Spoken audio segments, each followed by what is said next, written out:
strategi nasional secara artifisial untuk 2020-2045 itu jadi pegangan kita bersama, menjadi dokumen publik yang bisa banyak punya arahan bersama-sama. Kita sudah sepakati kira ini mainstreamnya. Nah, di samping itu teman-teman mungkin bisa mengembangkan yang sejalan dengan beberapa prioritas bidang itu. Nah, hari ini kita akan membahas paper itu sebagai makanan kita lah, karena AI itu masih cepat sekali. Kalau kita cuma ngobrol di WhatsApp grup, kadang-kadang kita cuma sepotong, dan itu lupa.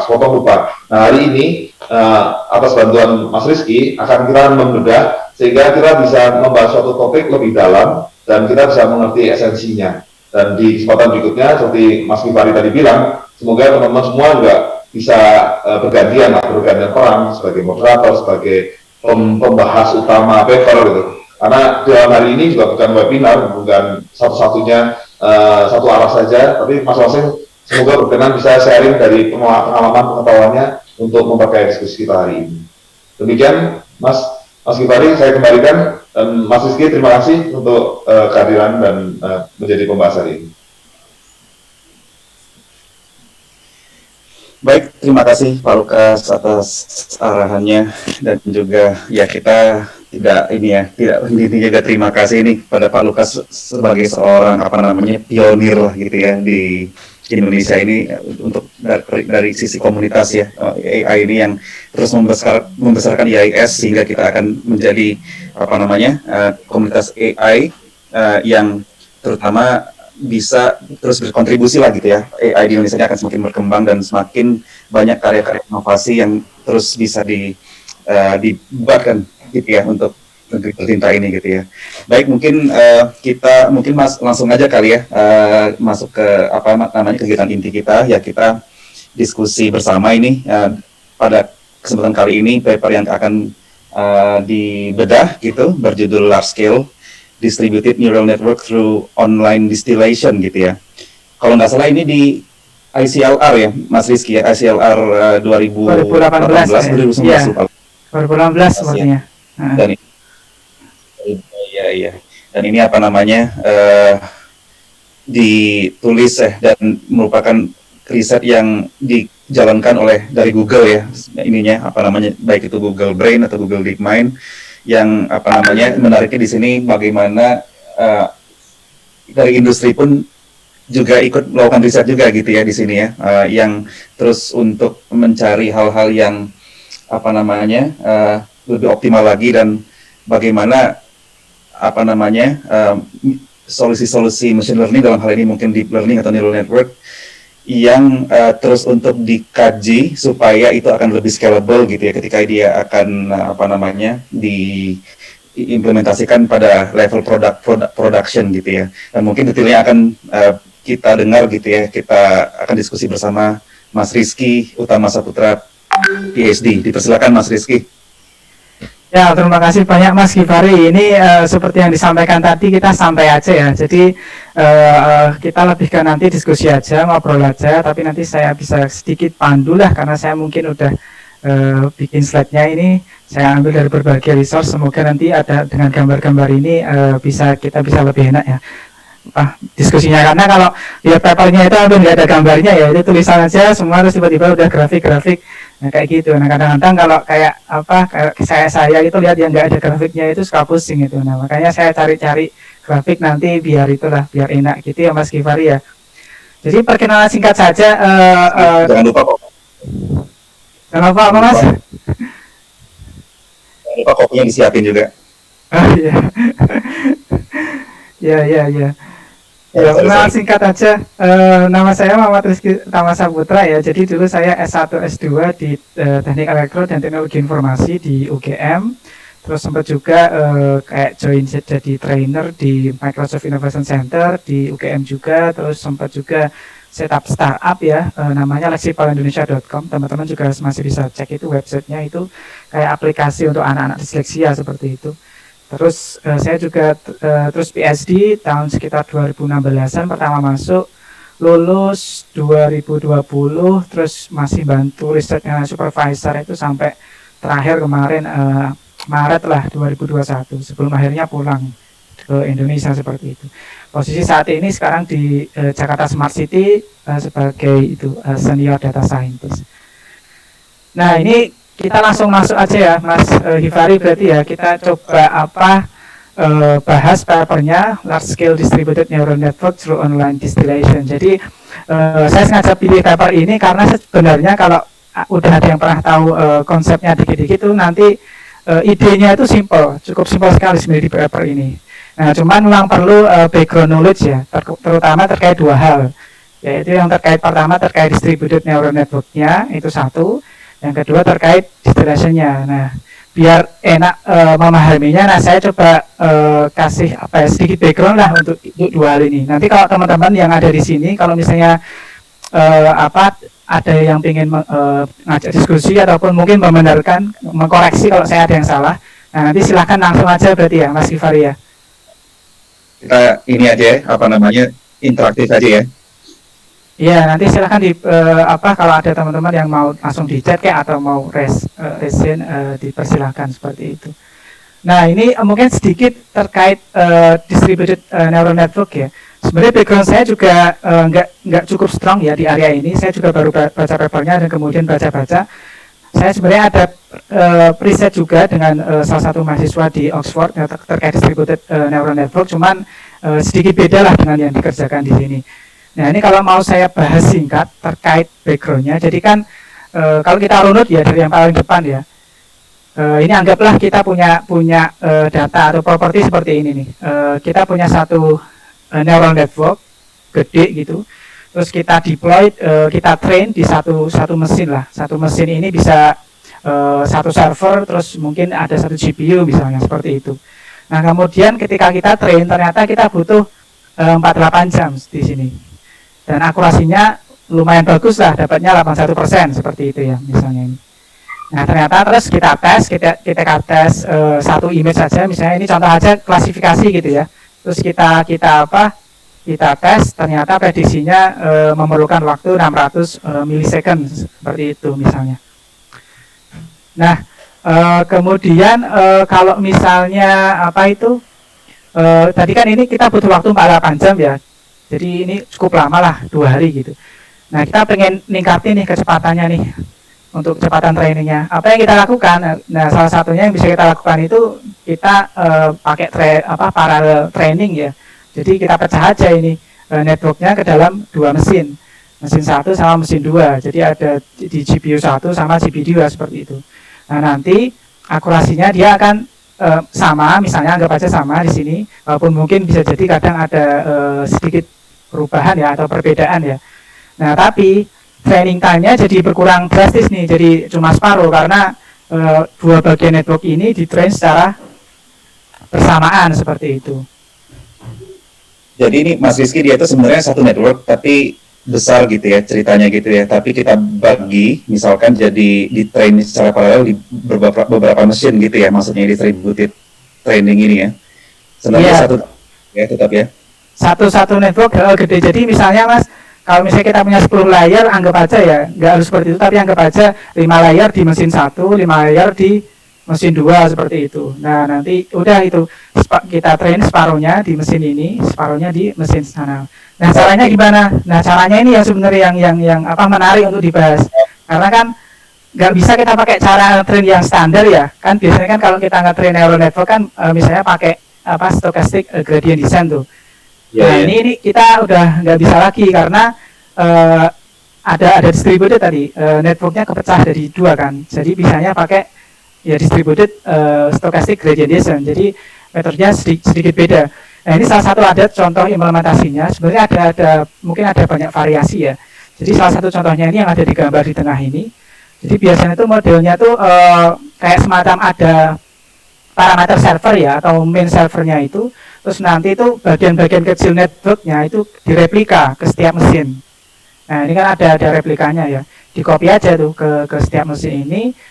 Nah setelah di copy, udah nanti ngetrainnya bisa sendiri-sendiri.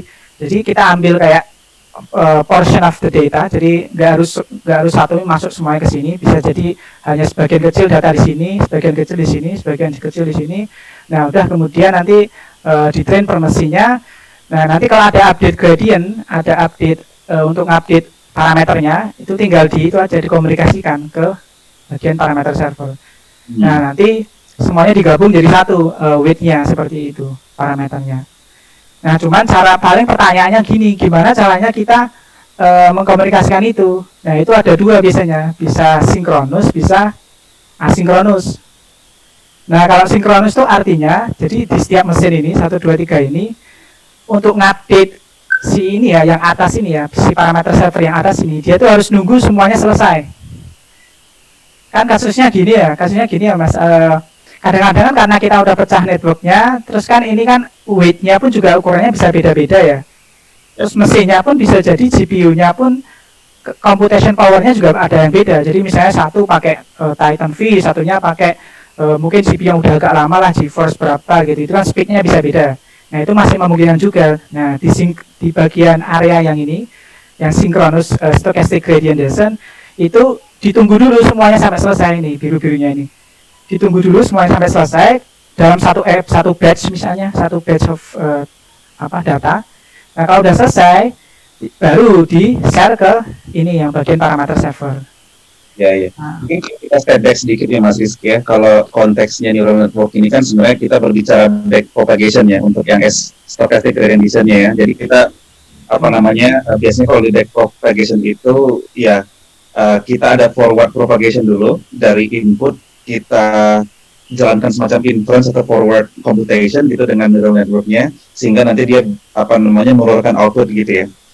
Lalu outputnya itu nanti di compare ataupun dicocokkan dengan label kan biasanya seperti itu gitu ya.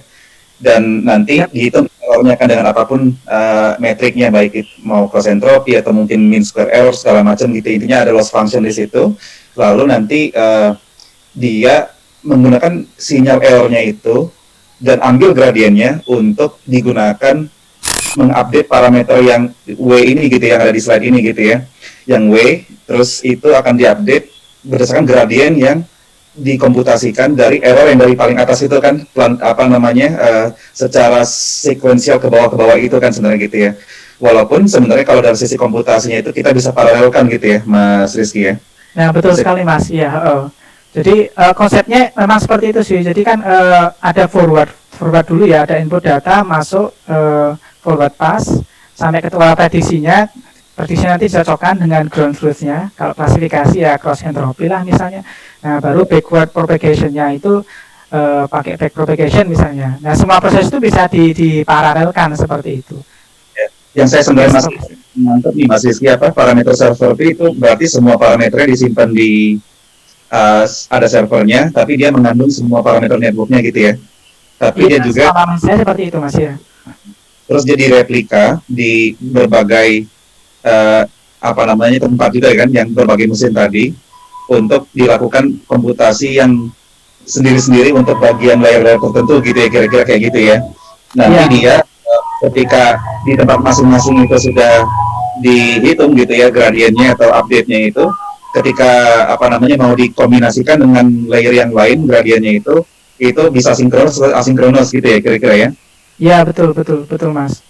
Paham. Nah, tinggal tadi kalau sinkronus artinya ya udah nunggu dulu semuanya ini selesai gradiennya terhitung semua, baru di copy lah, di update di bagian yang atas ini. Atau kalau yang asinkronus, nah udah ini nggak harus nunggu. Jadi kalau ini udah selesai langsung aja diupdate. Kalau yang ini masih lama nanti ya nggak apa-apa nanti. Nah, cuman ada kekurangan kelebihannya masing-masing nih Mas Givari. Kalau yang sinkronus karena dia harus nunggu, nah jadinya ada waktu yang terbuang lah. Di misalnya yang tengah nih, yang L2 nih, ini udah selesai nih seharusnya nih. Ini bisa jalan lagi loh 2 kali udahan. Nah, tapi karena harus nunggu, jadi harus nunggu dari mesin yang paling lama selesainya. Jadi di sana ada overhead lah, ada kadang-kadang jadi ada tambahan overhead karena harus nunggu yang lainnya selesai kayak gitu. Nah, kalau di asinkronus, keuntungannya dia jadi lebih cepat tuh karena dia nggak harus nunggu ya. Nah, cuman masalahnya adalah bisa jadi gradien yang ini kan karena udah lama, ini selesainya nggak sampai 3 batch ya. Ini anggap aja ini per batch ya. Karena selesainya udah sampai 3 batch itu ada istilah namanya kayak staleness gitu. Jadi gradiennya tuh udah basi Mas. Iya, betul. Karena Nah, karena kan dia yang lainnya tuh udah ganti batch ini. Udah kan setiap batch kan random ya Mas. Kalau kita nge-train neural network ya, kita dapat satu batch misalnya kita ambil random data. Kita train, dapat gradiennya nih, diupdate. Nah, tapi di node yang lain ini, node mesin yang atas ini ternyata belum selesai. Jadi dia masih jalan terus, yang lainnya udah ganti batch. Oh iya iya. Nah, nanti kalau nanti ketika di-share, nah ini kayak udah dianggap bisa jadi nggak relevan gitu. Nggak relevan antara node yang satu sama node yang lain. Nah, namanya staleness kayak gitu. Jadi kayak udah basi lah istilahnya. Si gradiennya itu udah basi karena masih pakai batch yang ada lah gitu ya. Ada pembalap yang udah 2 lap, 3 lap gitu, ada yang lain tuh ada betul. apa namanya, jadi informasinya dia udah basi gitu kan di lap pertama itu gitu, apa namanya, dia udah masih ranking berapa, orang lain udah ranking berapa gitu ya. Iya betul. Ya karena tadi kecepatannya bisa jadi berbeda-beda. Nah itu seperti itu sih konteksnya ya terkait distributed training ya. Atau Mas Rizky kalau boleh ya, ini barangkali teman-teman yang lain ada pengalaman gitu untuk training lebih dari pakai satu GPU atau lebih dari satu komputer gitu ya. Kalau mungkin kita juga pengen denger nih, kira-kira pernah ngalamin ini nggak gitu ya, apapun lah konteksnya, mau itu deep learning atau yang lain-lain gitu, barangkali ada yang mau ngobrol-ngobrol lah gitu ya, seperti yang tadi kita sampaikan, kita kalau bisa ini kita interaktif ya, ini ngobrol santai nih teman-teman. Ada Pak Rizal, ada Bu Eli, ayo Bu Eli. Tuh ada Bro Rizal nih, kayaknya Bro Rizal ya. Tentang ini nih. Mas Rizal Fatoni yang kemarin di I4 bukan ya? Iya Mas, cuma saya belum ada pengalaman untuk disebut sharing soal mau belajar aja ini. Ya.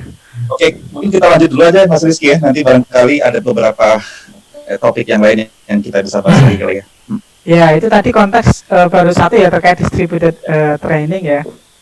Nah kemudian kita lanjutkan nih, ini sebenarnya kita lagi baru bahas backgroundnya nih, belum bahas ke inti papernya ya.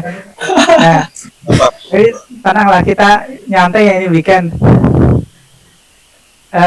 Nah ini kan tadi kan ceritanya kan kita udah distributed training, kita udah pecah tuh networknya nih jadi 2 ya. Nah sekarang bisa nggak kita pecah lagi? Nah bisa aja kita pecah lagi. Jadi misalnya kita pecah jadi 3 nih. Nah tapi ada kondisi di mana pada satu titik itu tuh udah nggak lagi meningkatkan kecepatan trainingnya. Jadi kalau misalnya ini contoh aja ya, ini bisa teman-teman lihat ini. Oke, ini nambah tapi akhirnya cuma setengah jam kayak gitu. Nah kenapa? Karena kan perlu komunikasi ya antar mesin ya. Itu kan harus ada bandwidth, ada hal seperti itulah. Nah itu kalau ada satu titik, bahkan kalau kita pecah lagi sampai semakin kecil lagi, itu ada istilahnya diminishing return gitu. Jadi malah masih dilambat lagi, dan nggak bisa cepat lagi. Jadi setelah dipecah-pecah networknya sampai kalau udah terlalu banyak mecahnya, malah nggak tambah cepat nge-trainnya, tapi malah jadi tambah lambat lagi. Nah jadi akhirnya kita harus berhenti di satu titik. Saya ngalamin itu benar banget waktu mau coba jadi 5 mesin gitu, itu jadi bottleneck akhirnya gitu komunikasinya. Iya betul ya. Nah, jadi memang tergantung ukuran networknya ya. Nah, tergantung ukuran networknya, tergantung kapasitinya. Nah pada satu titik tertentu nanti udah nggak bisa itu kita pecah lagi. Jadi misalnya ini kita pecah mentok sampai 3 lah misalnya dalam kasus ini ya. Nah terus karena ini kan risetnya Google ya, Google kan hardware-nya kan unlimited ya, ada banyak sekali ya. Mau diapain nih hardware-nya nih, kalau nggak dipakai kan eman-eman, nggak ada gunanya. Akhirnya apa yang mereka lakukan, gimana kalau kita training ensemble network. Jadi mereka nggak training satu network aja, tapi mereka training network yang sama di mesin-mesin yang lain. Dan per network ini itu juga diparalelkan. Nah gunanya apa? Nah, mereka sekarang nge-push akurasinya, karena kan kalau ensemble kan biasanya cenderung nanti bisa meningkatkan akurasi ya, karena kan kita di average lah, gampangnya bisa di average dari berbagai tadi model yang berbeda-beda. Tapi dalam kasus ini mereka cukup pakai model yang sama, tapi bisa jadi datanya kan randomnya kan bisa beda ya. Nah nanti itu bisa saling mengisi antara satu dengan yang lain kayak gitu. Nah akhirnya contohnya di sini anggap aja bisa sampai akurasinya sampai 87%. Walaupun karena ensemble lagi-lagi trainingnya mungkin jadi sedikit lebih turun ya kecepatannya, karena kan udah jadi banyak tuh networknya. Nah, tapi ada kekurangannya lagi ketika dites, karena ensemble berarti kan ada 2 network tuh. Ketika kita tes pakai misalnya satu image, test time-nya, prediction time-nya jadi naik lagi. 2 kali lipat gitu ya. Nah, jadi misalnya contohnya hampir 2 kali lipat lah ini. Nah, akhirnya mereka kepikir lagi, nah ini gimana nih caranya biar kita seakurat si ensemble ini, yang akurasinya mungkin 87%, tapi bisa secepat yang ini network yang cuma satu, yang 600 milisecond. Yeah. Nah ini baru akhirnya mereka ngomongin soal distillation. Nah ini konsep knowledge transfer itu ya. Jadi idenya adalah gimana kita bisa mentransfer knowledge-nya si ensemble ini ke network yang kecil, yang satu aja, yang satu network aja, bukan yang kecil ya, sorry, yang satu aja. Jadi dari yang kombinasi banyak network tadi, knowledge-nya itu bisa ditransfer ke network yang cuma satu ini saja, sehingga akurasinya nanti mendekati, mungkin nggak akan sama ya, tapi mendekati. Jadi misalnya 86% ini di sini, tapi kecepatan eksekusinya itu sama dengan yang ini. Iya. Nah, kalau di istilah distillation itu mungkin Pak Indra itu kalau di perminyakan itu kayak apa ya, penyulingan gitu ya Pak ya? Pemurnian. Pemurnian ya, jadi dimurnikan lagi gitu ya sebenarnya distillation ini gitu. Balik lagi ke kayak apa namanya, idenya adalah kita pengen punya performa yang sebagus model yang lebih kompleks atau lebih banyak gitu ya, namun kita murnikan lagi gitu dengan satu model, namun performanya nggak jauh beda gitu sama yang model yang lebih kompleks gitu. Tapi mungkin nanti kita belum dengar istilah student sama teacher ini mungkin Mas Rizky ya. Maksud saya di sini mungkin yang dimaksud dengan model kompleksnya model teachernya gitu ya. ya, nah ini baru saya singgung nih di slide setelahnya nih, Mas Fari. Nah ini mungkin sekilas ya terkait distillation-nya ya. Nah jadi istilah distillation-nya itu biasanya kita punya dua konsep ini, ada teacher network, ada student network. Si teacher network ini network yang bisa jadi gede banget, kapasitinya besar, jadi anggap aja misalnya 30 atau bahkan 100 juta parameter lah. Terus si student networknya ini yang si network yang kapasitasnya kecil, jadi misalnya 1 juta ataupun 5 juta parameter seperti itu. Nah bisa juga si teacher ini dia bukan networknya yang gede, tapi dia ensemble, jadi mungkin networknya sama ukurannya atau lebih gede dikit, tapi dia ada banyak. Nah terus nanti dia barengan, anggap aja simpelnya kalau prediksi nanti rata-rata gitu ya, diambil rata-ratanya seperti itu. Nah idenya si knowledge distillation ini adalah gimana caranya kita bisa mentransfer pengetahuannya si teacher ini ke si mahasiswanya, si studentnya kayak gitu. Nah ini kayak kehidupan kita sehari-hari ya, ada teacher, ada student, itu saling transfer knowledge kayak gitulah. Nah si teachernya ini kenapa kok kita bisa mentransfer knowledge ya? Karena ternyata outputnya si teacher network ini kalau udah di train ya, itu tuh sangat jauh lebih informatif biasanya dibandingkan dengan si ground truth labelnya. Jadi si ground truth labelnya ini kan kalau biasanya ya kalau kita pakai klasifikasi ya, ini kan kita representasikan pakai ini namanya one hot encoding ya Mas Givari. Jadi kalau misalnya klasifikasinya salah itu 000, kalau yang kalau kemudian yang true label, yang label yang sesungguhnya yang benar itu 1 kayak gitu kan. Nah tapi ternyata kalau kita udah nge-train si network ini, dia jadi punya informasi yang lebih informatif. Jadi dia outputnya itu kayak jadi kan outputnya jadi distribusi ya. Ya jadi dia nanti bisa lebih nge-train si studentnya ini dengan lebih baik. Nah ini mungkin saya ambil contohnya aja deh, lebih enaknya di gambar yang di sini. Ini saya ambil langsung dari slide-nya Hinton ini, yang pertama mencetuskan ini. Jadi istilahnya ya yang dia sebut itu namanya dark knowledge. Jadi kayak knowledge yang dalam kegelapan lah. Yeah. Karena memang tersembunyi kayak gitu. Nah ini saya jelaskan coba dari gambar ini ya. Jadi kan ini kalau original targetnya, si ground truth-nya kan misalnya klasifikasi, ini ada code, dog, cat, car. Nah misalnya untuk gambar ini outputnya seharusnya kan dog ya, anjing ya, 0100. Nah tapi ternyata kalau kita nge-train neural network, ketika dia mengklasifikasikan dengan benar, itu outputnya distribusinya seperti ini. Ada 10 pangkat minus 6, terus ini 0,9, 0,1, 10 pangkat minus 9 misalnya. Nah, apa yang teman-teman bisa lihat di sini? Di sini itu kelihatan bahwa ternyata si teacher network ini belajar hal-hal yang lain. Jadi misalnya, oh ternyata tuh si dog sama cat itu mirip loh. Sehingga kalau mereka dapat gambar yang itu dog entah cat itu, probabilitasnya itu mungkin misalnya kalau gambarnya dog ya, probabilitasnya mungkin tinggi yang dog. Cuman yang cat ini ternyata cukup tinggi juga dibandingkan dengan yang car, dengan yang mobil. Karena apa? Featuresnya si dog sama si cat itu kan mirip ya. Ada matanya, ada telinganya misalnya. Nah kalau dibandingkan sama mobil nih, nah itu kan jauh beda sekali ya. Antara ini kan kelihatan ini kayak hewan, ini hewan kan. Nah ini mobil kayak gitu. Nah karena si network itu berhasil belajar seperti itu. Jadi kayak dia tahu korelasi antara kelas label yang mirip-mirip seperti itu. Nah ini yang disebut sebagai kayak itu dark knowledge. Kalau di kelas labelnya ini yang 0, 1, 0, 0 ini kan nggak kelihatan ya. Nggak tahu kita kalau si dog sama si cat ini ternyata tuh mirip. Nah kita malah tahu itu dari prediksinya si teacher. Kayak gitu. Nah ini juga nih kelihatan nih. Menarik kan ini yang ternyata juga lebih tinggi nih daripada car. Artinya apa? Si co ini juga dia cukup dekat dengan dog sama cat ya. Karena kan sama-sama ya dibanding mobil, karena kan ini sama-sama hewan ya. Jadi kan mungkin kalau di gambar-gambar image klasifikasi kan yang ya hewan kan dia punya kaki, punya mata, punya hidung, punya telinga. Tapi car mobil ini kan nggak ada ya, si car ini ya. Ini saya coba ngelantur aja nih Mas Rizky ya. Jadi kalau art label itu kayak kita belajar dari buku gitu ya, supervised learning-nya. Tapi kalau dengan teacher network ini kita kayak nyantri gitu ya, kayak nyantri atau kayak di bimbingan sama dosen, misalnya guru yang ada hidden knowledge-nya yang nggak keluar di buku gitu kali ya. Ya itu bagus juga itu. Ada wisdom yang kita bisa olah gitu, yang bisa kita ambil yang dia nggak kelihatan di hard label-nya gitu kan ya sebenarnya kan ya.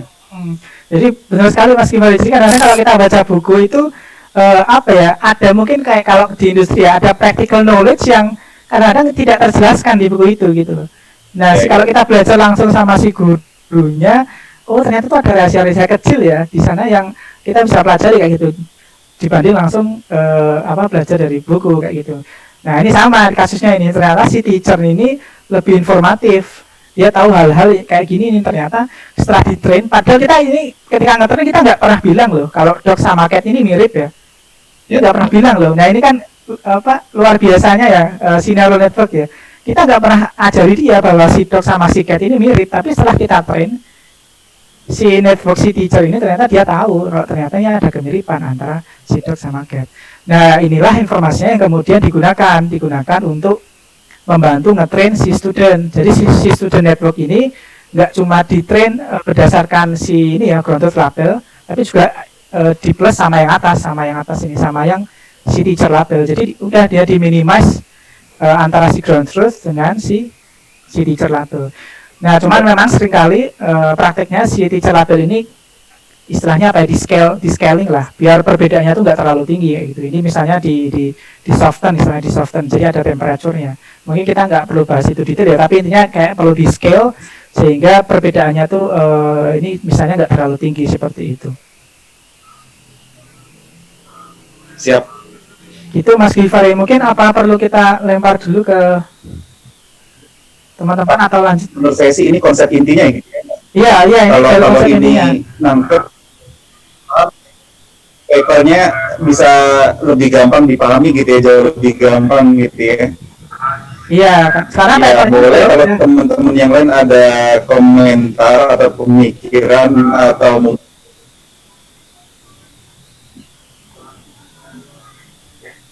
ya gimana Mas Rizky, silakan lanjut. Gimana Mas, saya sedikit terputus tadi. Ya kayaknya mungkin internet saya ini juga agak terputus gitu ya. Ya, ini justru konsep intinya gitu ya, kalau memang itu kita pahami banget gitu ya, kayaknya untuk paper yang kita akan bahas itu justru lebih gampang gitu ya kayaknya Mas Rizky ya. Iya, karena ya udah dari dua itu kita langsung ke inti papernya sih. Inti papernya paling cuma 1 slide kok ini. Ya, berarti lanjut aja dulu kita ya, Mas. Atau gimana? Mungkin saya sedikit bertanya aja. Silakan Mas. Belum begitu jelas. Itu tadi kan ada dari guru, ada tadi dari yang data aslinya gitu. Nah, ini gimana cara menggabungkan keduanya ini, Mas Rizky? Kalau boleh detail lagi. Cara di objective functionnya, Mas Rizal. Itu cara menggabungkannya cuman itu ada di objective functionnya. Jadi tinggal di plus aja. Jadi kan kalau cross entropy ya, mungkin saya nggak ada contoh equationnya. Jadi mungkin di sini ada nggak ya?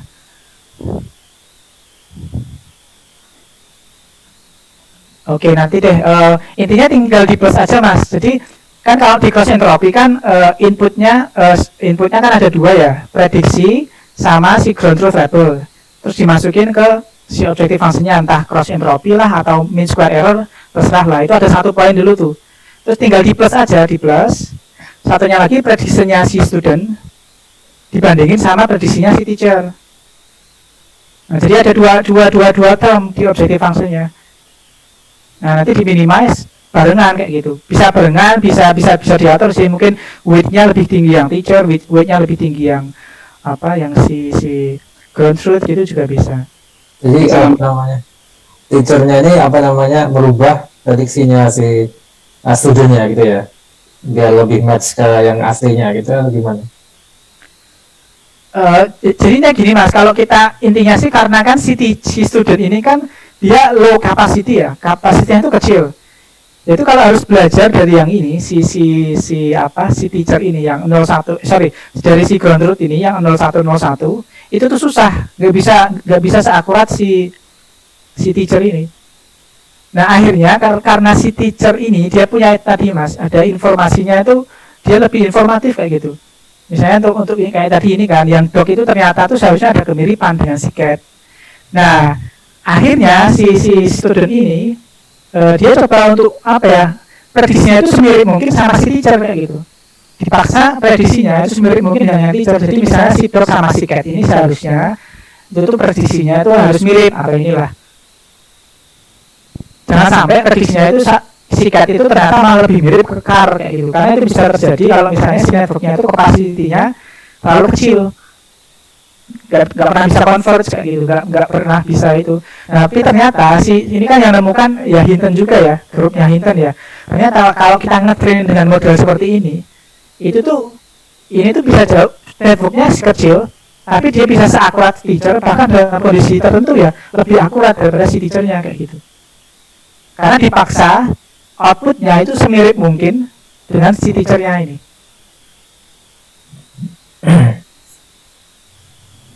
Bisa jadi lossnya ada dua komponen gitu ya, Mas. Jadi yang output dari studentnya dibandingin sama yang asli, terus output dari studentnya dibandingin sama yang teacher gitu ya, dan pengen semuanya dekat gitu ya.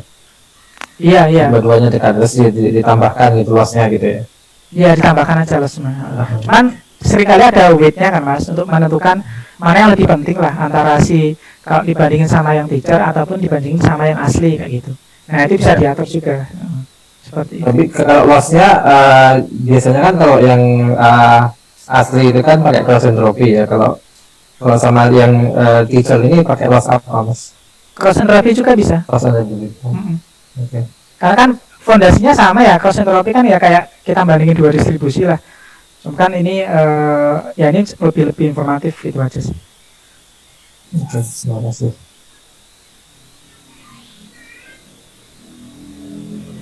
Kita lanjutin ini ya, Mas Givari ya, berarti.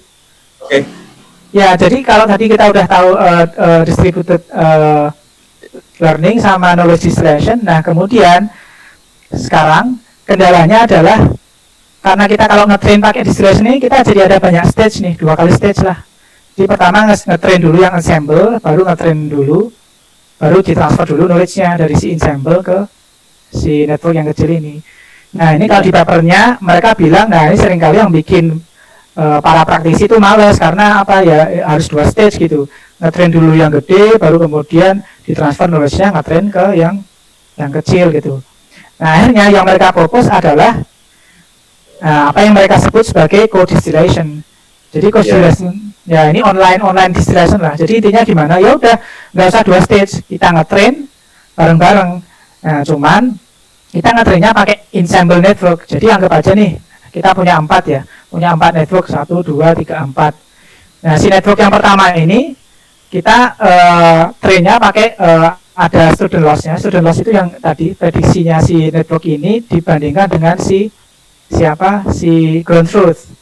Nah, nanti di plus ada plusnya dengan yang mereka sebut sebagai co-distillation loss. Nah, ini sebenarnya kalau dalam co-distillation ya ini kayak dianggap teachernya lah. Jadi network yang lain dianggap teachernya, ini yang studentnya. Walaupun ini sebenarnya networknya sama semua. Kayak student sama teacher sama-sama belajar lah gitu ya. Iya, jadi nggak perlu nunggu teachernya belajar dulu di awal gitu ya. Yang kalau konsep awal distillation gitu ya, teachernya dia belajar dulu di awal dengan data yang besar gitu. Lalu nanti studentnya belajar di stage kedua dengan teachernya itu nggak belajar lagi gitu ya. Iya, betul sekali Mas. Iya, jadi kalau yang ini belajar gitu ya. Student sama teacher udah belajar bareng-bareng. Jadi mereka saling share informasi. Nah, jadi kenapa kok itu bisa memungkinkan walaupun networknya sama sekalipun, karena kalau network ya, itu pun inputnya beda, itu tuh networknya weight-nya itu juga bisa beda gitu loh. Jadi ini kan ada porsi dataset nya kan gede biasanya, terus kita pecah jadi 4 lah misalnya, 1, 2, 3, 4. Nah, yang poin pertama masuk ke sini, batch pertama masuk sini, batch kedua masuk yang ini, batch ketiga masuk yang ini, dan seterusnya. Nah, akhirnya mereka saling kayak tukar informasi aja kayak gitu. Nah, ini di train bareng-bareng. Nah, nanti ini tinggal gantian. Jadi mungkin di epoch yang pertama, atau yaitu contoh aja ya, epoch yang pertama kita ngetrain yang ini dulu, terus co-distillation-nya yang ini, terus nanti selanjutnya kita ngetrain yang tengah. Tapi sebenarnya bukan epoch ya, ini contoh aja. Jadi ngetrain yang tengah, terus studentnya yang lainnya. Jadi antara teacher dan student pun ganti-gantian kayak gitu Mas. Iya, ini kayak mahasiswa belajar dengan pembimbing, penguji, belajar bareng gitu, tapi nanti yang maju sidangnya tetap studentnya gitu kan ya. Nah, iya. Itu di production, di inference tetap studentnya kan gitu ya. Iya, betul.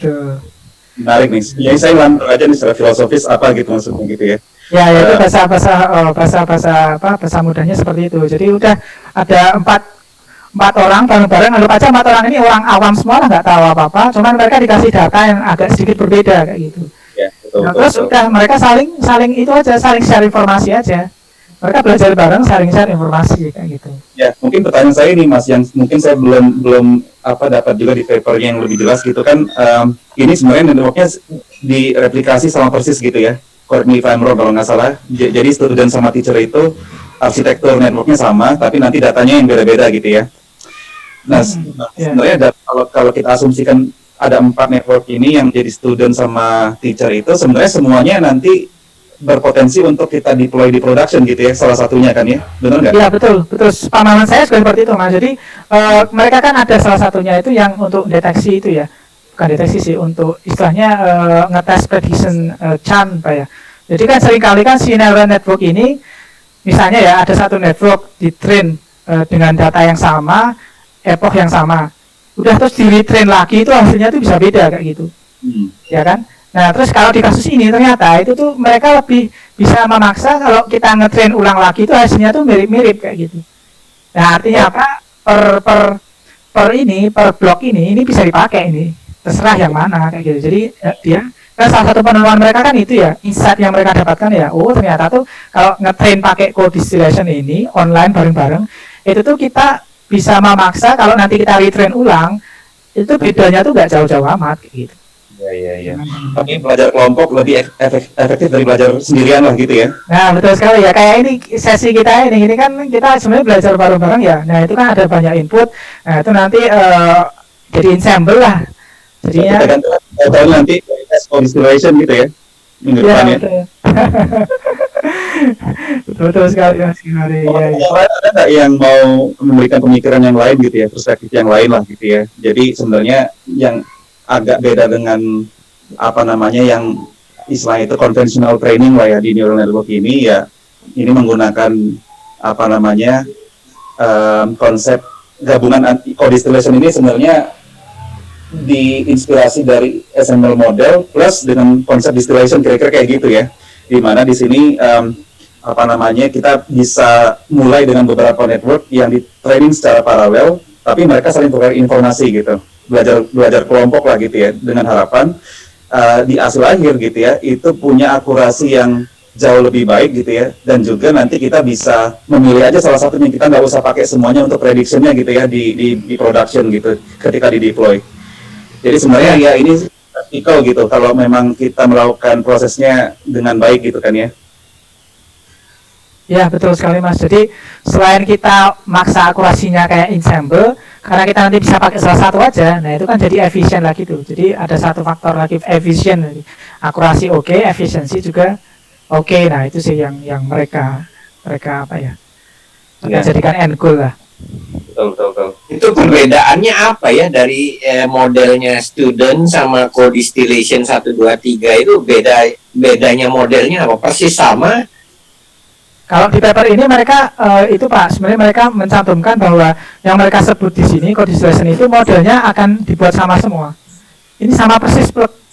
Jadi nggak sama seperti yang awal tadi ya. Yang awal tadi kan data banyak, kemudian teacher itu kan suatu model yang besar gitu, kemudian dipelajari oleh student network, itu kan lain kan? Ya, jadi awalnya ide distillation memang gitu Pak.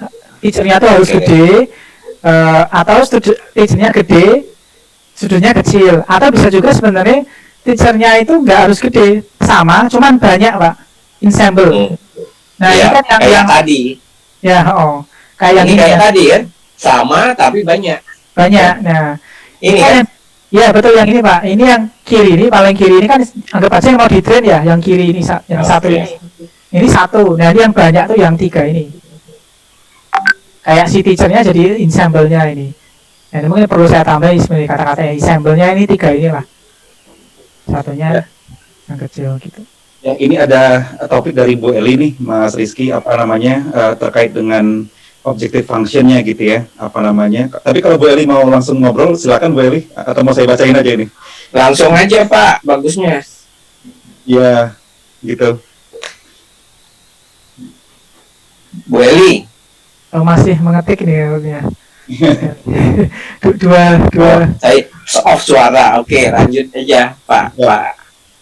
Sip, siap Bu Eli. Jadi apa namanya mengenai bobot objective function-nya gitu ya Mas Rizky gitu ya. Jadi untuk batch baik itu di mungkin di student atau di teacher tadi gitu ya. Ada 4 student dengan mungkin kalau dari yang disampaikan Bu Eli tingkat kejelasan mereka beda-beda. Mungkin kalau kita translasikan dari yang kita bahas tadi itu mungkin kapasitasnya beda-beda gitu. Misalkan ya ada 4 student ini gitu. Nah, apakah nanti ketika dalam training bersamaan tadi bobotnya seperti apa gitu ya? Apakah sama atau kita bisa bikin beda-beda gitu ya, Mas Rizky ya?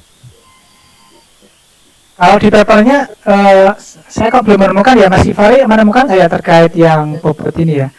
Kalau biasanya ya kalau dalam praktis sih itu bobot memang salah satu jadi parameter yang selalu kita coba setup ya ketika kita nge-train. Jadi kan mana nanti yang lebih penting daripada yang lain. Jadi itu parameter yang nanti kita bisa setup sih. Nah cuman di papernya mereka kayaknya nggak begitu menjelaskan secara detail ya Mas terkait bobot ini ya. Ya kalau ini itu pemahaman saya ya. Mungkin kalau yang tadi kaitannya dengan poinnya Bu Eli, saya kira memang kalau kita men-setupnya di awal itu dengan kapasitas yang beda-beda gitu ya, teacher atau student networknya itu, mungkin memang perlu semacam diklarifikasi gitu ya, bahwa bobotnya itu untuk objective function yang ini bisa perlu di-adjust gitu ya. Tapi mungkin ini kenapa alasan mereka untuk supaya teachernya sama semua dengan student, mungkin itu juga terkait dengan parameter tuning kalau menurut saya, supaya bobotnya dibikin sama aja lah gitu ya, dengan kapasitas yang sama, dengan arsitektur yang sama persis antara student sama teacher, kita bisa asumsikan semua bobotnya sama gitu ya. Paling nggak kita menghemat satu effort buat mentuning parameter si objective function-nya gitu ya.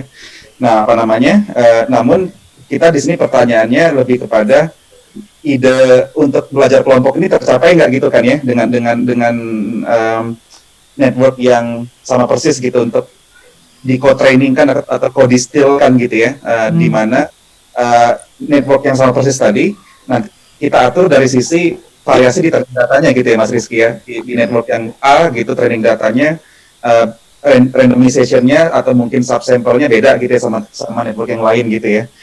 Jadi Iya, apa iya. namanya kepada dia menyederhanakan setupnya itu untuk asumsinya kalau di papernya saya kira bobotnya sama gitu ya untuk semua teacher sama studentnya gitu. Iya, soalnya kan gini, kan mereka kan mau ngetes hipotesa ya. Hipotesa dia kan code distillation tuh akan bisa meningkatkan ini kan semua proses tadi ya, objektif yang kita pas tadi udah bahas ya. Nah kalau misalnya networknya beda-beda, berarti nanti ada parameter lain tuh. Takutnya si parameter lain tadi, si weight tadi akan mempengaruhi hasil akhirnya kayak gitu. Betul. Karena kan kita mau ngetes satu hipotesis tuh, tapi ada dua hal yang berbeda nih. Kita nggak tahu nanti mana yang berpengaruh, yang lebih berpengaruh. Apakah karena memang code distillation-nya atau karena si weight-nya tadi yang beda-beda kayak gitu. Nah akhirnya mereka ngeset di papernya itu bilang aja, pokoknya kita sebut code distillation, networknya semuanya harus sama persis. Jadi kalau misalnya kita bisa menghasilkan network nantinya akurasinya yang tinggi dan efisien, nah itu benar-benar karena code distillation-nya, bukan karena faktor yang lain kayak gitu, bukan karena weight-nya seperti itu misalnya, perbedaan weight-nya. Nah mungkin itu tambahannya dari saya Mas Givari. Menarik sekali sih tapi pertanyaannya Bu Eli ya. Ini ya mungkin kebayangnya kalau ada yang tertinggal gitu ya, mungkin sebagai guru kita lebih penting nih buat si student ini, buat kita ini kali ya, bobotnya diperbesar buat kita lebih supervise misalkan gitu ya, dibandingkan student yang lain gitu ya, yang sudah maju ke depan misalkan gitu ya. Tapi ya itu lagi-lagi obrolan ngelantur saya sih itu maksudnya. Ini Tom Hurt ada ini juga, kayaknya kalau Tom Hurt langsung aja kali ya ngobrol ya. Ya Mas Tom Hurt langsung. Ya, saya izin tanya kan tadi karena biasanya kan si studentnya weight-nya kan lebih kecil ya, bobot weight-nya jaringannya kan lebih kecil ya nggak sih? Iya, biasanya kapasitinya lebih kecil. Kapasitinya kan lebih kecil. Nah kalau kita ngomongin biasanya praktikal kan pengennya memang modelnya kecil terus processing time-nya juga cepat gitu. Nah cuman kan sekarang model-model yang ada yang sekarang ya juga banyak kan yang dia juga kecil dan juga cepat gitu. Jadi maksud saya kalau di paper ini dia bahas ininya juga nggak? Saya kebetulan belum lihat papernya ya. Jadi misalnya apakah dia mempengaruhi misalnya processing time ketika inference gitu dengan dia keep performance-nya dari si studentnya, tapi modelnya juga kecil gitu. Dibahas juga nggak kira-kira dia salah satu purpose-nya juga nggak ya gitu? Untuk mengecil si network ini. Kalau mengecilkan si networknya, mereka enggak sih, mereka lebih ke transfer antara ensemble ke satu gitu, Mas Tom. Ya bisa juga tadi, tapi mungkin itu bukan di luar papernya ini ya. Tapi kalau yang mereka fokuskan di paper ini itu dari ensemble ke satu. Oke. Nah, kalau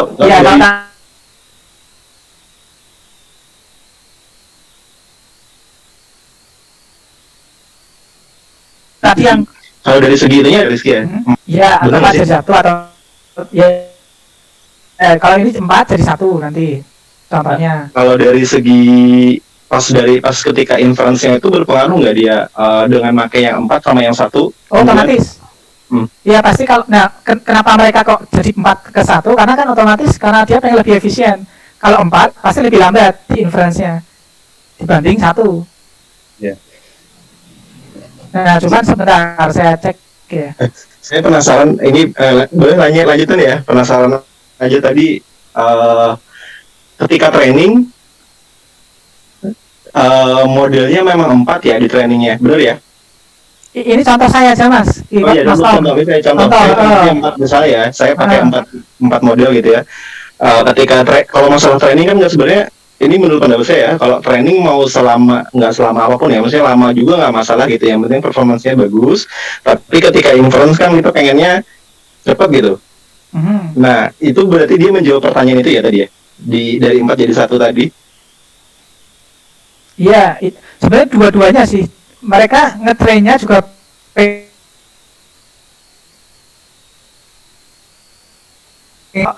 kalau tadi kan ini 2 stage ya. Ngetrainnya tuh biasanya ensemble dulu di train. Ini udah 28 jam nih misalnya. Terus di plus ngetrain yang distillation yang second stage ya, 24 jam misalnya. Itu kan udah 2 hari tuh. Nah kalau ini kan barengan, jadi udah 1 aja ini di sini. Jadi ngetrainnya juga lebih cepat, terus nanti pas inference bisa diambil salah satunya. Ya, jadi lebih cepat juga. Jadi dua-duanya sih pemahaman saya ya Mas Tom. Silakan Mas Givari kalau ada tambahan atau pendapat lain. Mungkin training kecepatan yang pengen di achieve dari training ini pun sebenarnya relatif terhadap yang 2 stage tadi gitu ya sebenarnya. Karena kalau kita mau memanfaatkan ensemble model dan distillation itu jadi ada 2 stage yang dari sisi walaupun kita punya banyak mesin pun kayaknya juga ini ya cukup time consuming gitu ya. Ada 2 stage itu yang kalau memang bisa disingkat jadi 1 stage dengan performa yang kurang lebih sama gitu, akurasinya why not gitu kan, kira-kira kayak gitu ya. Dari sudut pandang ini saya coba berpikir dari sudut lain lah gitu, perspektif yang lain untuk mempunyai model yang kekuatannya sama dengan ensemble model dan juga efisiensi dari distillation tadi gitu ya. Ya. Apalagi kan kalau sekarang lihat itu ya tren kayak yang language modeling itu kan wah itu udah tetap aja kalau misalnya dalam ranah eksperimen kayak Google pun kalau misalnya butuh beberapa hari kan jadi lama ya. Ini kan zaman sekarang itu kan nge-train image-nya itu bisa 1 jam kayak gitu. Betul. Nah itu kan ini ya experimental green computing gitu ya, tidak green gitu computingnya ya dengan Iya. Nah itu ini another topik ini Mas Tom itu. Enggak green ya itu ramai juga ya kemarin di Twitter. Ini kebetulan sebenarnya udah jam 10, kalau dari jadwalnya memang kita jam 9 jam 10, tapi kayaknya lagi panas-panasnya ini ya. Kalau ini teman-teman masih ada waktu kita extend kali ya Mas Rizky ya, sedikit lah kali ya. Boleh Mas, saya ikut aja. Nanti mau kopinya silakan, mau nambah minum, cemilannya silakan. Karena gitu ya. Saya minum air putih dulu deh. Ini iya. Hadir di sini ya apapun lah gitu, bahkan kalau yang mau di hal-hal yang lain gitu nggak harus di paper ini cocok logi lah silakan gitu nggak apa-apa gitu ya kayaknya.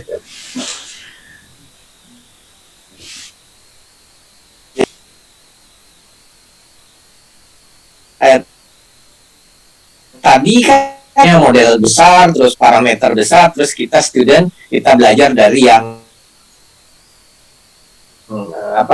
dari teacher yang besar, data besar. Sekarang ini semuanya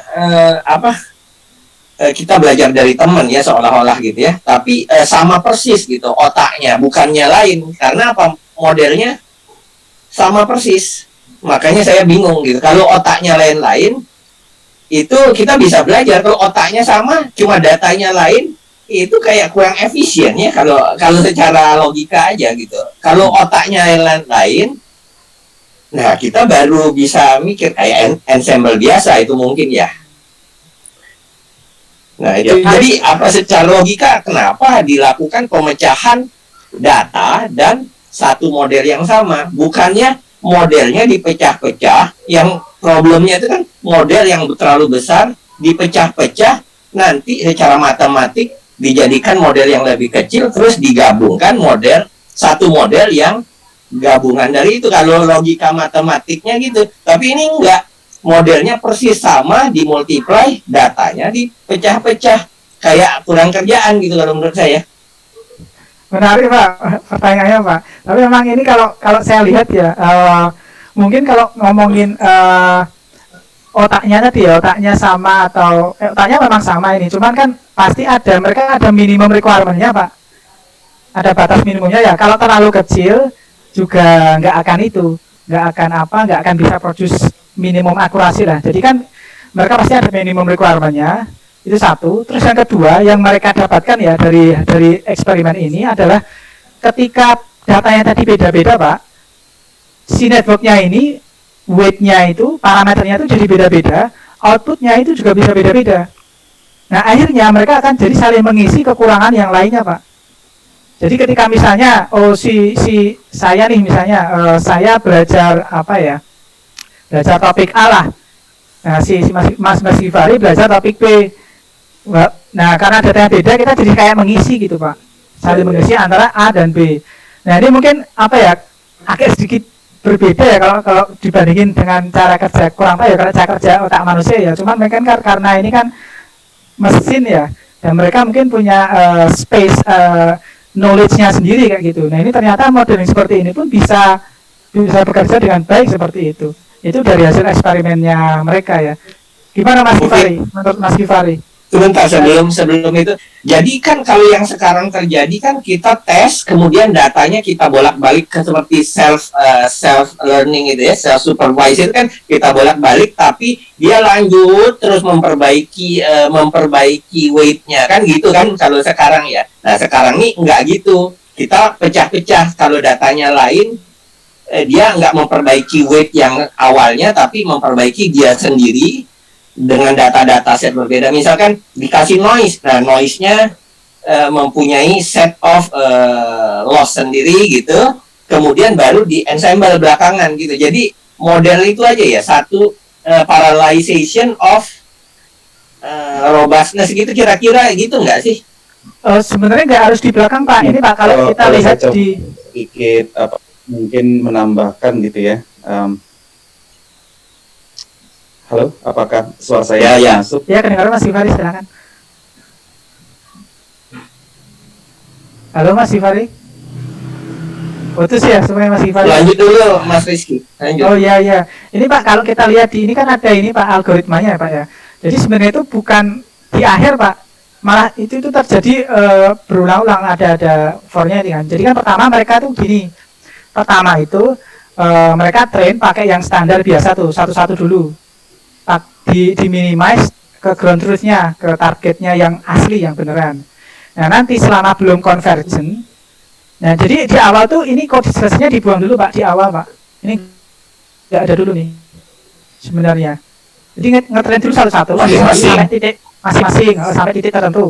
Nah setelah itu selama belum convergent, nah baru mulai ini ditambahkan ini si student plus mereka juga selain belajar dari si ground truth-nya juga di plus sama yang lain-lainnya, konsiderasinya dengan yang ini. Tapi nanti ini muter-muter. Jadi dalam satu-satu misalnya satu epoch. Nah, ini bisa ganti gini.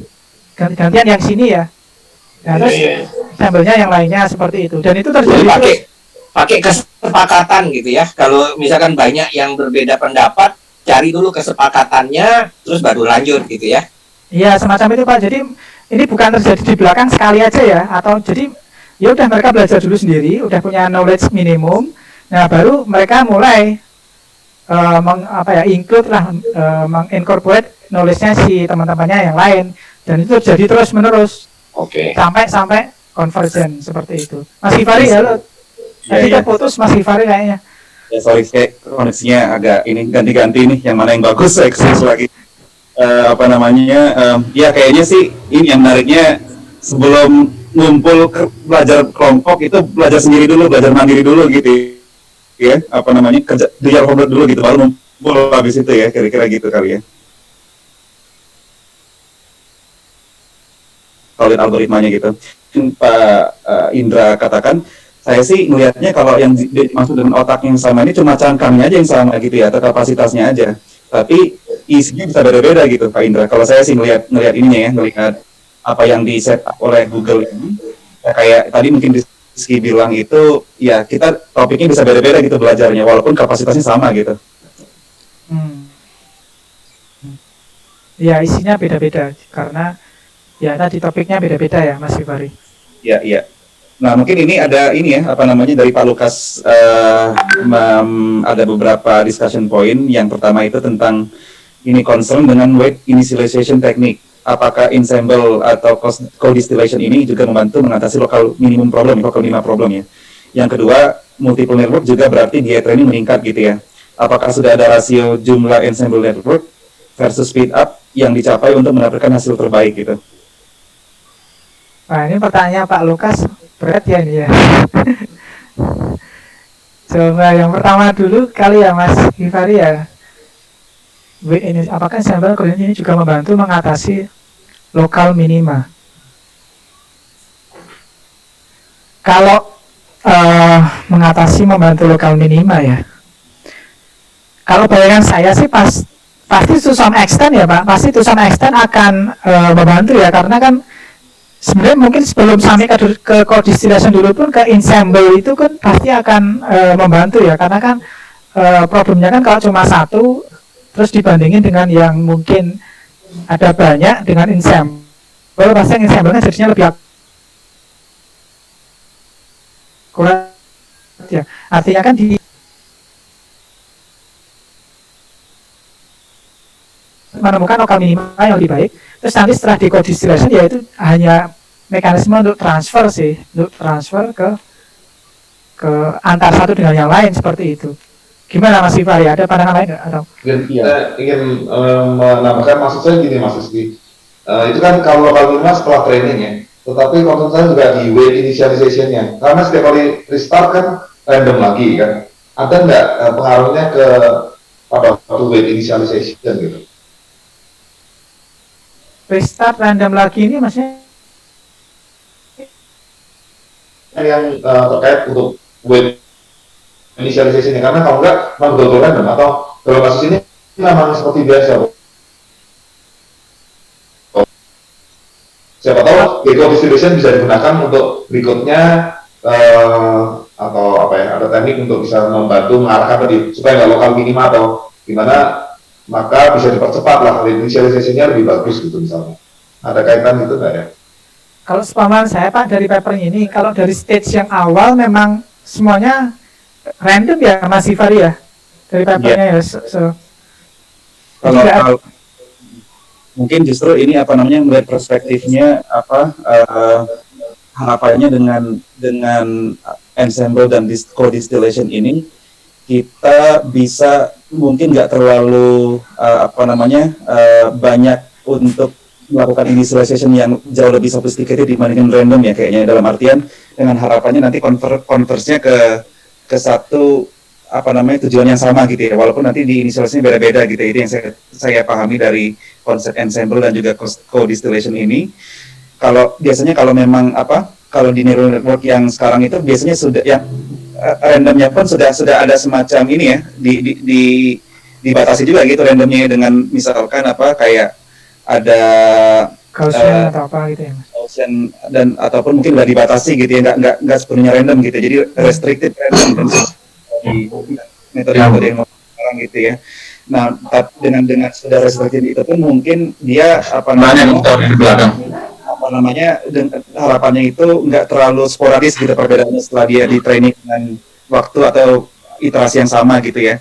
Tapi di sini dengan adanya multiple network diharapkan dia bisa jauh lebih melesat lagi untuk dapatkan lokal minima yang lebih baik dibandingkan sebelumnya gitu ya. Yang kira-kira yang saya tangkap gitu ya dari metode ensemble gitu.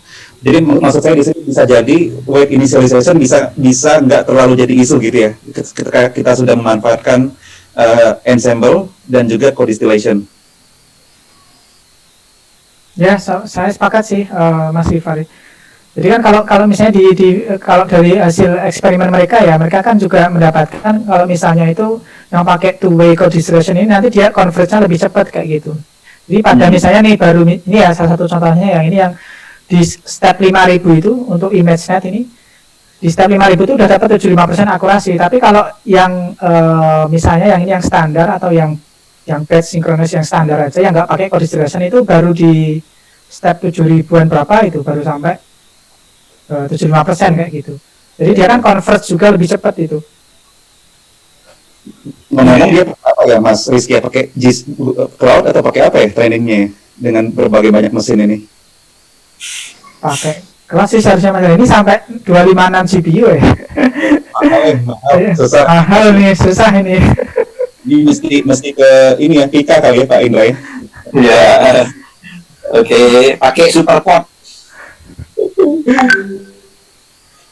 Terus yang kedua ini. Oh iya, yang kedua yang multiple network gitu ya. Yang ya ini kayak sangat berkaitan tadi kita ngomongin biaya sama ini ya, juga mesin juga kan saya kira gitu ya. Untuk ensemble network dan speed up itu ya, ada rasio nggak ya yang best practice? Kalau saya Google Pak Lukas, saya kayaknya nggak apa-apa via resource kalau saya Google ya Pak ya. Kalau misalkan ya kita yang sekarang ini kayaknya memang perlu kayak rasio yang ini ya, yang lebih baik gitu ya. Atau ada pandangan lain nggak Mas Rizky atau teman-teman yang lain gitu? Sudah ada rasio jumlah ensemble plus speed up yang dicapai. Iya. Sampai kapan sih kita Sepertinya belum nambah? ada sih ya. Kayaknya mungkin Pak Lukas gini ya Pak, ya, sampai kapan kita terus nambah network gitu ya untuk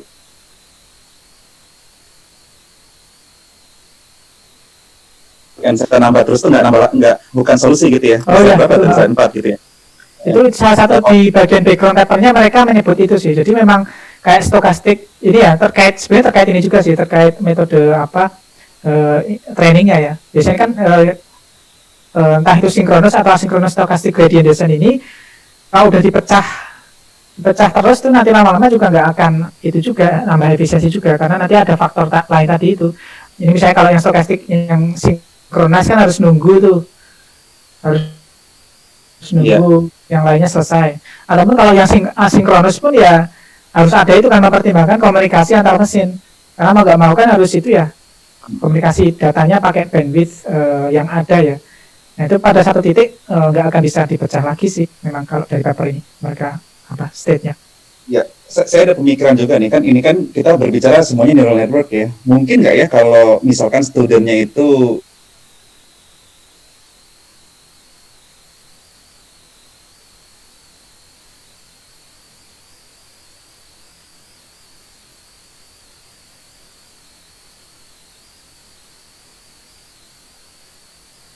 aplikasi yang skala sangat besar tapi sebenarnya simpel. Kalau biasanya kita lebih milih model yang simpel ya, logistic regression, XGBoost atau mungkin kayak gitu ya. Saya juga ini belum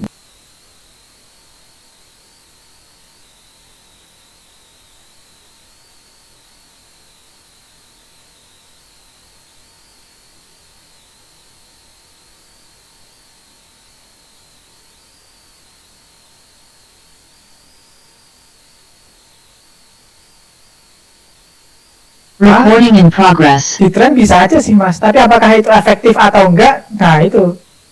Iya. Nah itu pertanyaan kan itu ya. Karena Iya, jarang iya. sekali sih kayaknya saya lihat ya. Cuman itu bisa dilakukan sih. Iya. Ya kayaknya Tom Hart tadi resen lagi ya. Silakan. Bro Tom Hart.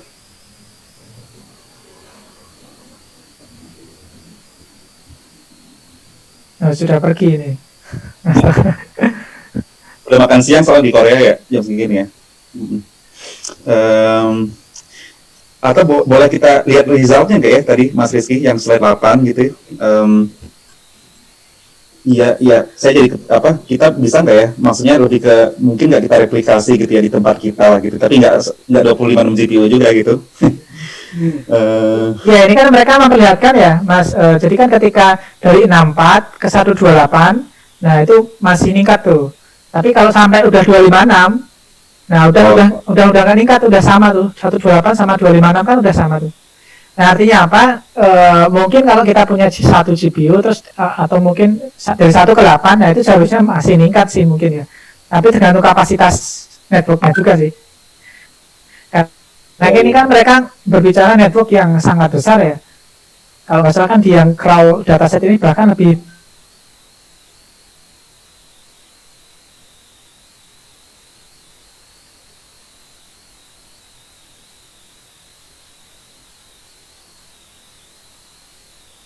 detail gitu ya eksperimennya kodenya karena kayaknya mereka cukup orang lain belum tentu bisa replikasi gitu. betul.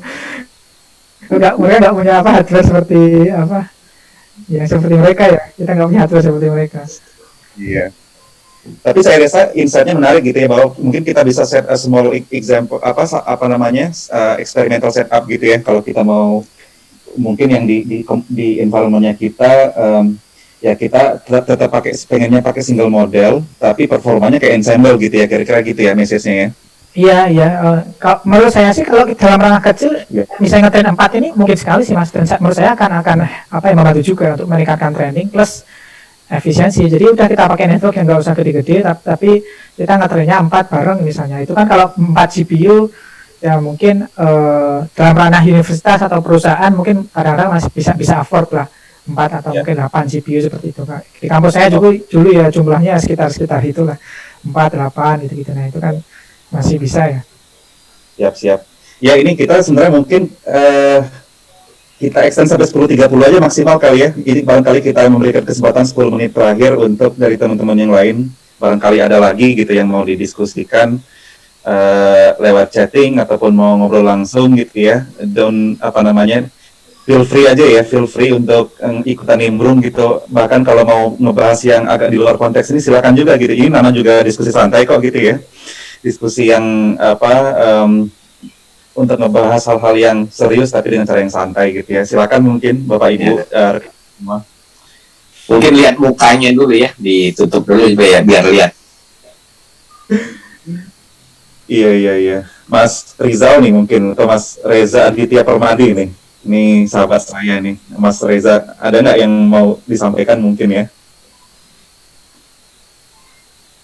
Mas Tom Hart lagi silakan. Ya, atau mungkin Bu Maura, Bu Eli. Kalau anak-anaknya sudah agak menjauh, bolehlah ke sini gitu Bu Eli gitu. Terus siapa lagi? Saya nanya buat Mas Rizky untuk konteks ini sehari-hari aja. Mas Rizky di DKI ini jadi kira-kira seberapa jauh implementasi advance research-nya bisa untuk smart city di Jakarta? Kalau yang terkait image Pak, biasanya kan kalau di DKI datanya aku CCTV sih. Jadi dari data CCTV biasanya untuk kayak misalnya kayak object recognition lah ataupun untuk kalau misalnya aplikasinya ya untuk misalnya deteksi tingkat kemacetan dari berapa banyaknya jumlah kendaraan ataupun motor yang lewat di jalanan ataupun mungkin juga deteksi pelanggaran. Jadi kan bisa deteksi tuh ini tuh area untuk trotoar, ini tuh area untuk mobil gitu. Kalau ada motor kan di Indonesia suka tuh motor tuh lari ke trotoar tuh. Nah, ataupun ke jalan busway, nah itu tuh bisa bantu juga dideteksi misalnya seperti itu. Atau kalau konteks DKI juga itu tuh ada itu tuh aplikasi untuk report komplain ya. Report komplain misalnya ada banjir atau ada sampah di tempat umum, nah itu tuh bisa difoto sampahnya terus ditulis komplainnya apa terus diupload lewat aplikasinya di Jaki namanya aplikasinya CSC ya. Nah itu bisa kita otomatis recognize juga, oh, itu ternyata tuh gambar terkait sampah misalnya, gambar terkait. Nah kalau yang terkait klasifikasi ya paling seperti itu Pak konteksnya di CSC biasanya. Kalau yang agak high level Mas, misalkan dari peta GIS gitu, dari peta sebaran endemik atau dari posisi banjir atau macet gitu, spasial yang image yang kayak gitu, 2 dimensi gitu bisa dianalisis juga. Satelit maksudnya Pak ya? Kan data dari image satelit. Satelit sih, tapi data misalkan dari laporan tadi laporan peta yang ada di GIS-nya lah tentang kondisi banjir kah, tentang kondisi sebaran pandemi ini kan, itu kan juga kelihatan klaster-klasternya kan. Sebenarnya kita bisa lihatnya sebagai 2 dimensi image juga kan. Oh iya bisa. Jadi maksudnya kita misalnya kayak kita clustering gitu Pak ya. Ya itu bisa juga. Jadi ada bisa kan mengkategorikan atau otomatis clustering persebarannya. Jadi ada banyak sekali sih sebenarnya kalau itu ada persebaran, bahkan persebaran bis Transjakarta lah atau persebaran dump truck lah di Jakarta. Nah itu semua kan bisa dipetakan ya. Terus kemudian ataupun mau persebaran kalau sekarang ya COVID-19 lah dan sebagainya. Nah itu semuanya bisa itu sih, bisa kayak di klaster-klaster seperti itu. Nah nanti bisa dianalisis lebih dalam seperti itu. Entah pakai yang simple clustering kayak K-means ataupun bahkan yang kompleks graph neural network atau semacamnya itu bisa juga sih. Cuman memang belum kesana aja seperti itu. Ya. Tapi kalau yang simple clustering itu ya bisa pakai clustering K-means gitu. Artinya jadi di dashboardnya Smart City itu sudah mulai diimplementasikan berbagai macam teknik artificial intelligence gitu ya? Iya di backend-nya biasanya kan Pak, itu kan ada timnya beda-beda ya, ada tim yang dev, ada yang tim data. Nah tim datanya biasanya yang seringkali melakukan analisis itu. Jadi kan memang kalau di konteks kayak industri ataupun Jakarta Smart City itu kan pakai tools ya. Bukan terus ya ada juga yang pakai Python, biasanya kita untuk lebih ke ranah risetnya ataupun analisisnya. Tapi kalau kayak production itu biasanya udah pakai tools kayak gitu. Misalnya kayak SAS lah atau jadi tools yang yang gede-gede gitu. Karena kan running di server ya toolsnya. Baik, terima kasih Mas Rizky. Seperti itu Pak Lukan. Ya. Permisi dari saya boleh bertanya ya, mungkin dengan Pak Rizky. Tadi mumpung nyinggung computer vision juga. Ya silakan. Mungkin perkenalan dulu ya, saya wisuda.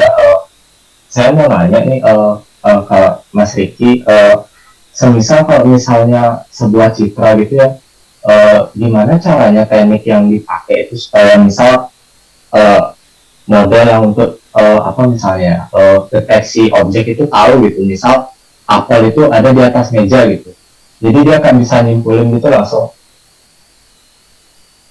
Kayak tadi misalnya di pengolahan traffic itu ya, jadi misal ada 2 motor di atas trotoar gitu, kira-kira gimana tekniknya tuh Pak atau Mas Eki supaya bisa menyimpulkan seperti itu gitu, jadi langsung ngasih kesimpulan ya, kayak keterangan kayak gitu tuh Pak. Kalau tadi ya konteks motor di trotoar itu kan karena kita udah ada ini apa ya existing knowledge lah. Kalau CCTV itu kan biasanya kan ditaruhnya di situ terus, dia juga nggak banyak berubah ya. Nah itu kan kita bisa kayak recognize dulu tuh area trotoarnya tuh misalnya di bagian kanan tuh. Nah tinggal nanti kalau kita udah deteksi objek dan ternyata tuh dia ada di dalam atau di area di boundary-nya si area tadi, nah kita anggap aja itu udah di atas trotoar kan kayak gitu, udah masuk kan itu. Nah cuman kalau kayak tadi Apple ada di atas meja, nah udah ngomongin atas gitu, itu perlu informasi 3 dimensi sih biasanya ya. Mungkin Mas Givari juga nanti bisa banyak menjelaskan itu. Jadi kan biasanya kan kalau pakai informasi yang lain kayak depth image, nah itu baru bisa apa sih, bisa tahu ya. Kalau cuma misalnya atas itu kan bisa atas nempel atau nggak nempel tuh. Kayak lampu itu kan di atas juga tuh, di atasnya meja ya, cuma kan nggak nempel ya. Nah itu kan kalau kita nggak tahu informasi elevation lah atau informasi yang lainnya, yang depth misalnya, mungkin agak sedikit susah sih. Karena belum tentu juga yang kalau apa kayak lampu itu di atas meja, kalau dari image kan kelihatannya boundary-nya mungkin masuk ya, masuk di boundary mejanya ya. Cuman kan itu nggak beneran nempel sama mejanya ya. Nah itu kan nggak bisa kalau hanya dari 2D image-nya, harus pakai 3 dimensi. Nah mungkin Mas Givari ada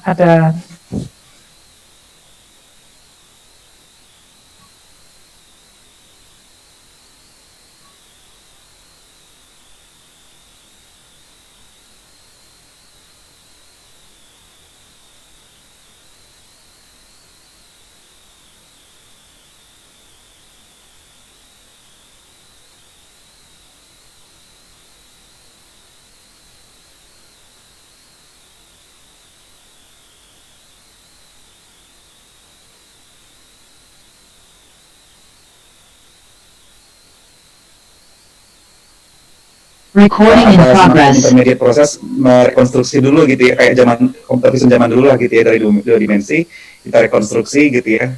Ya terus abis itu baru kita apa namanya mengambil kesimpulan dari hasil rekonstruksinya itu gitu ya.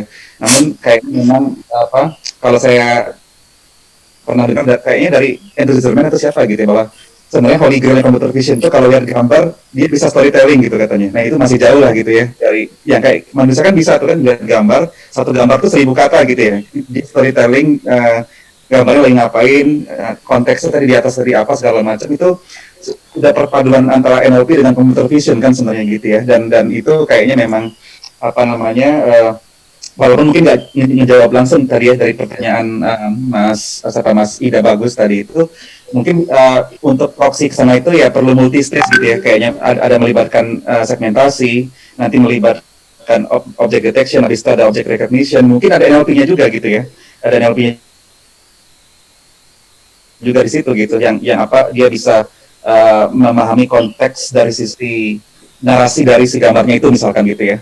Saya rasa sih arahnya ke sana paling nggak dari sisi engineering-nya gitu ya, memadukan antara NLP sebagai label dari gambarnya computer vision gitu ya. ya itu kan sebenarnya kan kalau biasanya kan orang-orang computer vision itu cuman handle problem yang sangat spesifik ya Mas Givari ya. Jadi entah recognition aja ataupun mungkin captioning aja. Nah itu kalau udah apa ya kayak tadi itu satu gambar 1000 kata, nah itu biasanya memang yang masih agak itu tuh perlu waktu lah untuk ke sana lah, masih perlu banyak riset ke sana, karena biasanya poin-poin kecil tadi itu hanya ada yang fokus ke segmentation, ada yang fokus ke recognition, object detection. Nah, tapi kalau untuk bisa benar-benar tahu contextual information, the whole contextual information within a single image, nah itu masih perlu banyak riset sih sepertinya ya Mas Gifari. Ya, yang bisa melakukan itu dapat Nobel lah kayaknya masih udah bagus nanti yang bisa ini ya. Ini Ya. Itu sudah ada kan di GPT-3 itu berusaha menjelaskan image ya Pak Gifari ya. Apa? Ada proyeknya. Ya GPT-3 itu ada produk yang menggunakan GPT-3 untuk telling story, itu ya Holy Grail juga. ya sebenarnya memang effortnya udah lumayan lah gitu, Ada. dibandingkan 5 tahun atau 10 tahun yang lalu gitu ya. Walaupun sebenarnya memang masih banyak PR lah gitu ya di situ untuk bisa mendapatkan seperti human like lah gitu ya. Saya sih semakin menyadari kita jauh kok kompleks banget gitu ya, human learning itu sama human inference itu ya. Tinggal semenit lagi nih Pak, mau lanjut? Ya, 1 menit Apa lagi nih. kesimpulan aja? Iya, sepertinya ini ya, walaupun ini kayaknya kalau panas sih panas terus ya disusul kayak gini gitu. Tapi ya karena kita sudah kurang lebih 1,5 jam gitu ya untuk diskusi santai paper ini, ya mungkin saya kira kita cukupkan dulu, dan ini terima kasih atas kontribusinya ataupun sudah ikut berdiskusi bareng-bareng kita gitu ya di sesi 2 IAIS paper reading ini. Ya nanti kita akan adakan lagi ya secara reguler di minggu-minggu, mungkin di 2 minggu atau 3 minggu berikutnya dengan topik-topik yang berbeda dan juga narasumber yang berbeda gitu ya. Nanti ya kalau bisa ya silakanlah kalau ada yang mau proaktif untuk volunteer lah gitu ya, silakan kontak kami apabila ada yang mau mengajukan diri gitu untuk menjadi narasumber ataupun bahkan jadi moderatornya juga gitu ya. Kami open sekali gitu untuk supaya ya dari teman-teman pun ya secara komunitas kita aktif aja lah gitu, yang bawa topik bisa siapapun gitu ya, yang ngebahasnya bisa apapun gitu ya. Tapi mungkin kayaknya Mas Rizky bolehlah yang jadi penutupnya ya, karena kebetulan sudah menyiapkan lesson learn-nya gitu ya dari diskusi kali ini gitu. Ya, makasih Mas Gifari. Sebenarnya tadi sebenarnya mostly udah dibahas ya. Jadi intinya kan saya langsung yang kedua ini aja deh, yang kedua yang terakhir aja, ini yang kesimpulan dari papernya. Jadi si online distillation ini dia bisa kayak yaitu nambah extra parallelism lah. Jadi nanti kalau kita mau nge-feed large data set itu tuh bisa 2 kali lebih cepat kayak gitu, karena tadi prosesnya kita langsung semuanya ngetrain bareng-bareng, terus juga di-ensemble kayak gitu. Nah, terus akhirnya kita selain bisa ningkatin akurasi juga di end goal-nya kan, karena kita cuma pakai satu networknya itu bisa jadi lebih efisien kayak gitu. Terus yang terakhir sebenarnya tadi mungkin belum terlalu kita bahas, tapi salah satu yang mereka temukan adalah dengan si online distillation tadi atau co-distillation tadi. Nah, itu tuh lebih gampang mereproduksi hasil dari suatu network kayak gitu. Jadi misalnya kan kalau kita punya satu network, kita retrain itu seringkali prediksinya atau outputnya itu bisa agak berbeda itu dengan yang sebelumnya kayak gitu. Nah, kalau kita ngetrainnya pakai co-distillation atau online distillation, nanti itu outputnya akan mirip-mirip seperti itu. Jadi lebih gampang direproduksi. Mungkin itu Mas kesimpulannya dari saya. Semoga bermanfaat ya diskusi kita pagi ini. Baik, ya terima kasih ya. Begitu teman-teman semua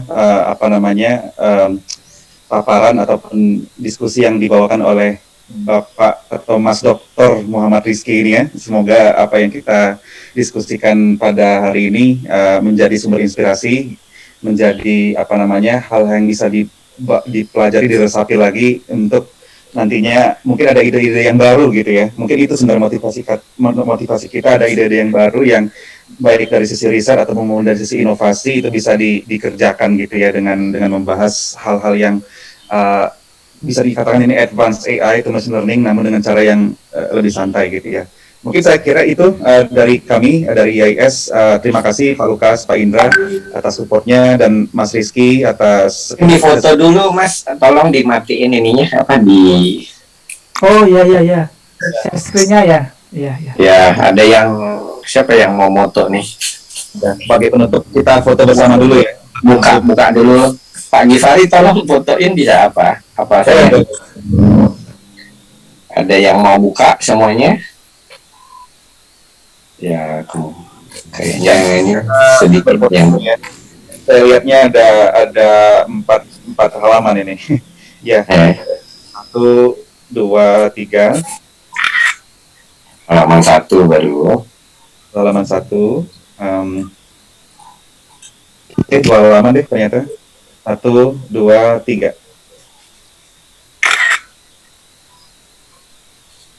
Ya, saya kira sudah semua terfoto ini. Ya.